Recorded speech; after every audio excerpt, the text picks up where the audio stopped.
Let's bring in our budget guru, Sky News Business Editor Ross Greenwood.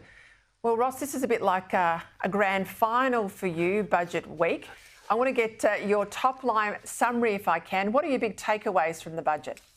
I guess the reality is it's what it does to inflation and therefore the pressure that the government is putting onto the Reserve Bank by saying that basically it can continue to spend at a significant rate, but at the same time also allege that it's going to reduce inflation during that time.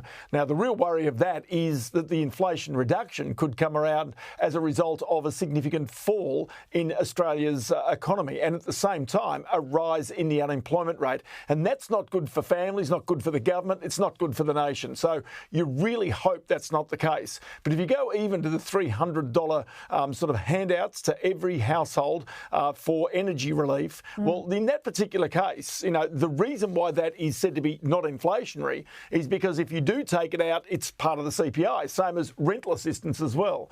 And so what you're starting to see is a real divergence between where the Reserve Bank thinks inflation, economic growth, employment is going to go to in the future. And you can see it here. But one thing to recognise is that the Reserve Bank has effectively come out with its own forecasts just a week ago. So it's not as though these are, you know, history somewhere in the distant past. These are very fresh forecasts from the Reserve Bank, and this is at odds in many ways with where the government and Treasury think our economy is going to. Do you think because the government have just appointed the new governor that they think that perhaps she's not as independent as previous governors, that they can sort of from the bully pulpit of politics talk her into keeping rates where they are now and not perhaps increasing them? Because I think that's the tussle that's going on at the moment. We've seen the Treasurer in the last 4 or 5 days really talk down the ability of the RBA to get these inflation forecasts right. He's talking up Treasury, getting them right. And the tussle, I mean, I called it just then in the editorial, it's like the government's got its foot on the accelerator, the RBA's got its foot on the brake, and we know that's a car crash. I've got to tell you, that's the reality. But then go back to the basics of this. You cannot spend this much money, plus having tax cuts coming, which are worth close on $25 billion, without having people spend the money. I mean, it's pretty basic. If you get the money and all of a sudden there's a cost of living crisis, you are going to consume that money. You need to. And so this is what families around Australia will do. This is what businesses around Australia will do. And so as a result, guess what? The temptation will be there for business to raise prices or to hold prices, not to cut prices, knowing that this money's coming towards them. What does that do for inflation? It doesn't bring it down. It's got to leave it exactly where it is or maybe have it to rise. And as I say, the real drama of this is if you do believe that inflation is going to come down, it will probably come at the cost of economic growth. And therefore, as a result, unemployment starts to rise.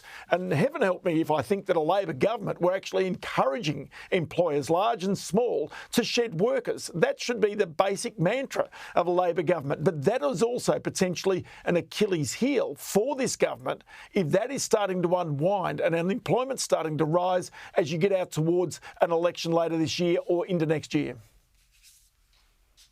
And if it gets tough paying your mortgage now, given how much rates have gone up, it's impossible if you lose your job. One of the things that I think is really interesting in the budget, this is a budget where government spending as a share of the economy is forecast to rise to its highest levels outside the pandemic in 40 years. So the deficits ahead of us, they are all structural.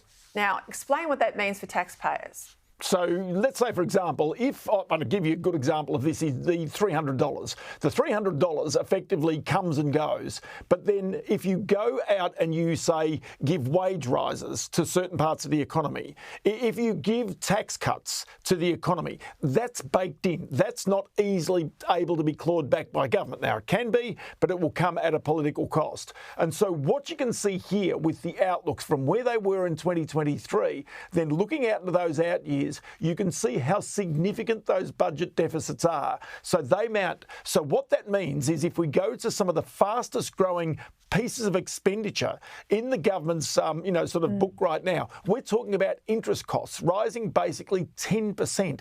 We're talking about the NDIS rising more than 9%. So there are big areas of this budget that simply are very hard for the government to be able to control. And so really that means they've got to find more taxes, which is a reason, as you point out, that not only is this government a big spending government, but it's also a very big taxing government as well, largely as a result of bracket creep, where inflation has pushed people into higher tax brackets. And so when they say we're giving you these tax cuts back, remember, this is your money. It's not actually the government's money, it's your money they're virtually returning to you, courtesy of what has been the high inflation and the tax system pushing you into higher tax rates as well. This Future Made in Australia scheme, they like to paint it as a manufacturing scheme. It's not really. It's predominantly fixated on green projects. And when you look at the detail, when you look at who is getting up in these grants, I mean, it's a cash cow for billionaires. If they want to back green energy, people like Twiggy Forrest, Malcolm Turnbull and others, what's wrong with using their own money? Well, there's nothing wrong with that at all. And in fact, the reality is that this is almost a carrot and stick approach that the government's got, because this money that they've put, $22.7 billion over 10 years, I press the treasurer on this. Is it on balance sheet, off balance sheet? What he concedes is effectively it's production credits that those in critical minerals and green hydrogen are going to receive. So they don't actually receive the credits until they produce the product. So it's almost an incentive built into business plans to allow them the confidence to go ahead and really create the plants. But then again, remember, it's not actually cash that the government is outlaying. It's actually money that they would forego if and when these ever got off the ground. So the truth is, if these plants never get off the ground, then the likelihood is the government won't ever spend the money. But the government has got to be seen to be doing something here, because the message they're hearing loud and clear from business right now, and it doesn't matter whether you're Orica making explosives and ammonia and fertiliser, or whether it's BHP or whether it's Brickworks or whether it's other big companies, they're saying we have a choice right now, and we can invest in America where they will give us genuine subsidies, where the gas prices are basically a quarter to a third of the price of Australia, and wages there are also under control. So their returns are greater in America than in Australia right now. And part of the structural problem the government has not really addressed at all is that we have become less competitive and therefore less profitable as a nation to do business in. And that is a fundamental problem that government has got to address. Terrific, Ross. As I said, you're the guru. Thank you for all of that. We're right across what we need to know. We'll get into the politics now with Andrew Clennell. Thank you, Ross Greenwood.